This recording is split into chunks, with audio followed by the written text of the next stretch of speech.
नमस्कार दोस्तों, आपका स्वागत है टेलीकॉम डिजिटल क्लासरूम में। मेरा नाम है रोहित। ये सेशन स्पेशली टेलीकॉम सेक्टर के एक job role optical fiber technician के लिए बनाया गया है, जिसमें आज हम पढ़ेंगे what is transmission media and what are the different types of cables that are used in transmission media.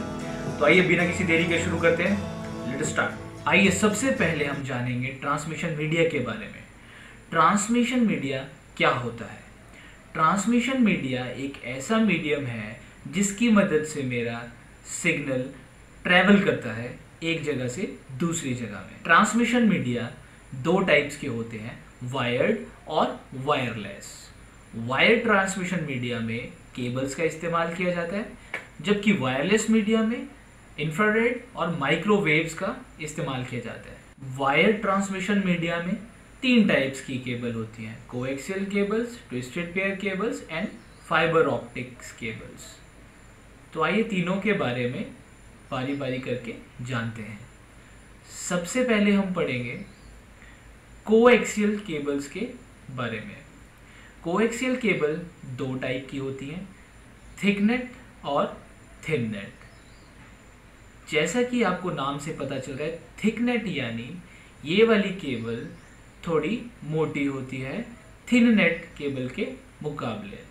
Thicknet के अलावा इसका एक और नाम जो यहाँ पर दिया गया है वो है 10⁻⁵।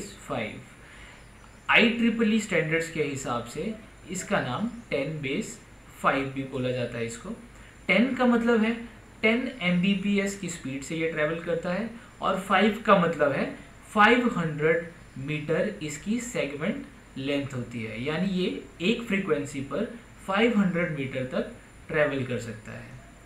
ठीक वैसे ही थिननेट थोड़ा पतला केबल होता है और इसका नाम 10⁻² होता है। 10 का मतलब है 10 Mbps की स्पीड से ट्रैवल करेगा, 2 का मतलब 200 मीटर इसकी सेगमेंट लेंथ होगी।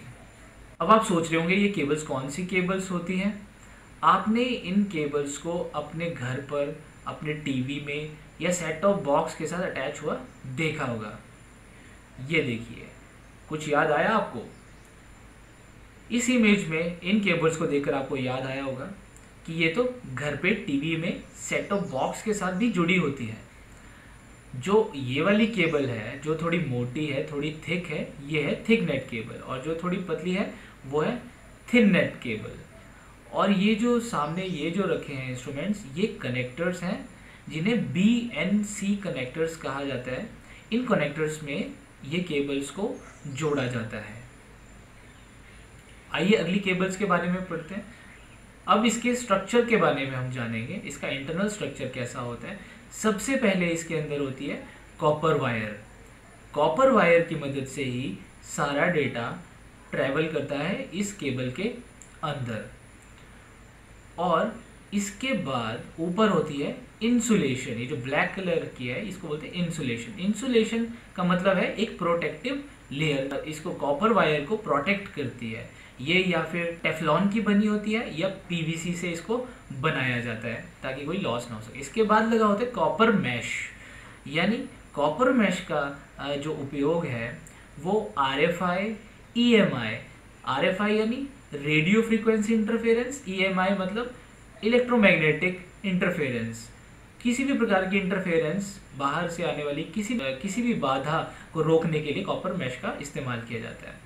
और सबसे बाहर लगा होता है आउटसाइड इंसुलेशन। आउटसाइड इंसुलेशन एक आउटसाइड प्रोटेक्टिव लेयर होता है जो कि केबल को बाहर एनवायरनमेंट से बचाता है। अगली हमारी केबल है ट्विस्टेड पेयर वायर, यानी TPW और TPCB से कहते हैं। ये दो टाइप की होती है, UTP और STP, अनशील्डेड ट्विस्टेड पेयर और शील्डेड ट्विस्टेड पेयर। आइए जानते हैं ट्विस्टेड पेयर केबल कैसी दिखती है। ट्विस्टेड पेयर वायर में आप देख सकते हैं टोटल 8 केबल्स यहाँ पर लगी हुई हैं, यानी दो का ग्रुप बनाया हुआ है, एक पेयर बनाया हुआ है जिसे कि आपस में ट्विस्ट किया गया है, इसीलिए इसे ट्विस्टेड पेयर वायर कहते हैं। इसके अंदर जो कंडक्टर है वो कॉपर है और बाहर एक इंसुलेटर यानी एक प्रोटेक्टिव लेयर लगी है। ये 4 पेयर्स टोटल आपको दिख रहे होंगे, यहाँ पे 4 पेयर्स टोटल हैं। इसके अलग अलग कलर्स है, 4 अलग अलग कलर्स आपको यहाँ देखने को मिल सकते हैं, blue, orange, green and brown. ये 4 कलर्स में जो है अवेलेबल है। ट्विस्टेड पेयर वायर का साइड व्यू है। सबसे बाहर इनमें केबल जैकेट लगा होता है। अब देखते हैं UTP और STP केबल के बीच में क्या डिफरेंस होता है। UTP का मतलब है अनशील्डेड ट्विस्टेड पेयर केबल, यानी इस पे कोई शील्ड नहीं लगी होती। बेसिक डिफरेंस दोनों के बीच में यही है। इसमें देख सकते हैं आप, इसके बाहर ही एक कोटिंग सिर्फ इसकी है, लेकिन अंदर कोई भी शील्ड नहीं है। लेकिन STP में एक कोटिंग बाहर है और इंडिविजुअल हर पेयर के ऊपर एक शील्ड जो है लगाई गई है, इसीलिए इसे शील्डेड ट्विस्टेड पेयर केबल कहा जाता है।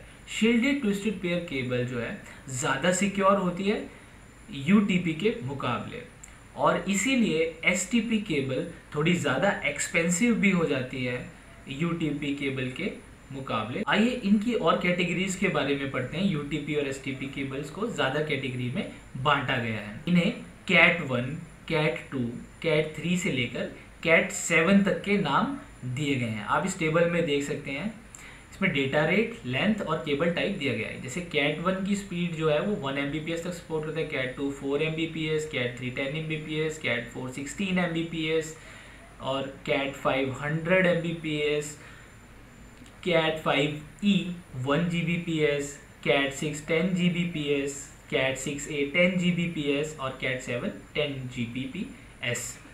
अब आप एक चीज़ सोच रहे होंगे कि लास्ट की जो 3 केबल्स हैं वो 10 Gbps पे काम कर रही हैं, तो उनको अलग अलग कैटेगरी वाइज नेम क्यों दिए हैं। एक्चुअली ये तीनों जो केबल्स कैटेगरी की केबल्स हैं ये अलग अलग फ्रीक्वेंसी पे काम करती हैं, इसलिए इन्हें अलग कैटेगरी देनी पड़ी। जैसे ये नीचे को वेरी करता रहा, इनकी फ्रीक्वेंसी साथ में चेंज होती गई। साथ में आप देख सकते हैं इनकी सेगमेंट लेंथ भी दी है। मैक्सिमम सबकी सेगमेंट लेंथ जो है 100 मीटर्स है, यानी एक फ्रीक्वेंसी साइकिल में ये 100 मीटर तक ट्रेवल कर सकती है, अपना डेटा सेंड कर सकती है। हमारी अगली वायर्ड केबल्स हैं फाइबर ऑप्टिक केबल्स। ये 2 टाइप की होती हैं, सिंगल मोड फाइबर ऑप्टिक्स यानी SMF और मल्टी मोड फाइबर ऑप्टिक्स यानी MMF। अब इन दोनों के बीच का डिफरेंस हम जानेंगे। फाइबर ऑप्टिक्स केबल में डेटा लाइट वेव की फॉर्म में ट्रेवल करता है। इसके अंदर कॉपर वायर नहीं लगी होती, इसके अंदर एक ग्लास लगा होता है। वह ग्लास कोर में प्रेजेंट होता है और उसमें डेटा लाइट वेव की फॉर्म में एक जगह से दूसरी जगह ट्रेवल करता है। इसके बाद दोनों केबल्स को कंपैरिजन अगर करें तो सिंगल मोड केबल जो है उसमें सिंगल फाइबर लगा होता है, जबकि मल्टी मोड में आप देख सकते हैं कि मल्टीपल फाइबर्स जो है वहाँ पर यूज़ किए गए हैं। सिंगल मोड फाइबर केबल जो है वो ज़्यादा स्पीड से डेटा ट्रेवल कर सकती है, जबकि जो मल्टी मोड केबल है आप देख सकते हैं इसमें कोर्स तो ज़्यादा हैं, थ्रेड्स भी ज़्यादा हैं, लेकिन इस वजह से ये स्पीड जो है इसकी सिंगल मोड के मुकाबले थोड़ी कम हो जाती है। ठीक वहीं दोनों की अगर प्राइस का कंपैरिजन किया जाए तो optical fibre cable twisted pair से और कोएक्सियल केबल से ज़्यादा महंगी होती हैं, लेकिन सिंगल मोड और मल्टी मोड में single mode cables multi mode से थोड़ी ज़्यादा एक्सपेंसिव होती हैं, क्योंकि वो डाटा ज़्यादा फास्ट ट्रैवल कर सकती है। उसका कारण है इसका सिंगल मोड होना।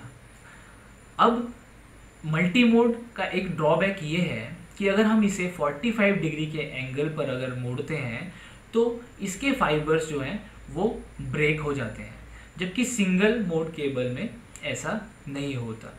नेक्स्ट हम पढ़ेंगे indoor and outdoor optical fibre cables के बारे में। जैसा कि इसके नाम से ही क्लियर है, इंडोर यानी इन केबल्स का इस्तेमाल किसी भी बिल्डिंग के अंदर या नेटवर्क डिवाइसेस के बीच में कनेक्शन बनाने के लिए किया जाता है। इनका बेसिकली इस्तेमाल 2 तरीकों से किया जाता है, या हॉरिजॉन्टल या फिर वर्टिकल सब सिस्टम्स की तरह। आप देख सकते हैं सर्वर रूम के अंदर OFC का यूज़ किया है बिल्डिंग ऑफिस के अंदर। वहीं इसका opposite outdoor optical fibre cables का इस्तेमाल ओवरहेड इंस्टॉलेशन, बाहर की तरफ ये पोल्स पे इंस्टॉल की जाती है OFC, या अंडरग्राउंड इंस्टॉलेशन आपने देखा होगा रोड पे करते हुए, या इसके अलावा अंडर वाटर इंस्टॉलेशन के लिए जो है इनका इस्तेमाल किया जाता है आउटडोर केबल्स का। आइए जानते हैं what is the difference between indoor and outdoor optical fibre cables.